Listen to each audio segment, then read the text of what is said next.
Il-President tal-Albanija, Ilir Meta, beda dik li tissejjaħ bħala żjara statali ta' jumejn f'Malta fl-okkażjoni tal-45 anniversarju mindu bdew ir-relazzjonijiet diplomatiċi bejn Malta u l-Albanija. Il-President ingħata merħba uffiċjali tnejn filgħodu fid-daħla tal-Palazz il-Belt. Flimkien mal-President Mary Louise Colejro Preca, iż-żewġ kapi ta' stat ingħataw is-salut minn stakkament ta' soldati tal-Forzi Armati ta' Malta. Wara d-daq tal-ennijiet nazzjonali, iż-żewġ presidenti spezzjonaw il-Gwarda tal-Onur. F'konferenza tal-aħbarijiet, il-President qalet li tul is-snin Malta u l-Albanija ħadmu jitfit għal ġid taż-żewġ pajjiżi. Qalet li pajjiżna jinsab kommess li jkompli jsaħħaħ ir-relazzjoni bejn iż-żewġ pajjiżi biex jiżdiedu l-opportunitajiet politiċi, ekonomiċi u kulturali.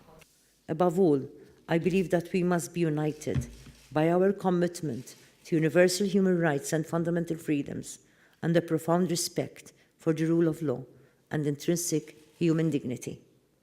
It is these values which define Malta and Albania as nations of goodwill, and it is thanks to these deep roots that I am certain that the friendship between our countries and our peoples will keep growing stronger in the future.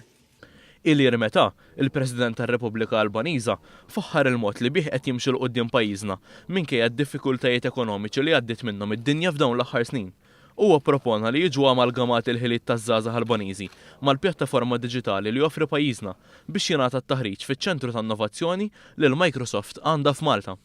One of Albania's biggest assets is its young and qualified population, which makes it a rather attractive market in the IT industry. In that context, I propose to President Preca two things. First, taking from the excellent experience with the Maltese Diplomatic Academy, we can replicate this type of agreement or experience with Microsoft Innovation Center to train our students and civil servants. Second, Maltese investors in this area can really consider the Albanian market as an opportunity to meet also a growing ICT demand from the region of the Balkans.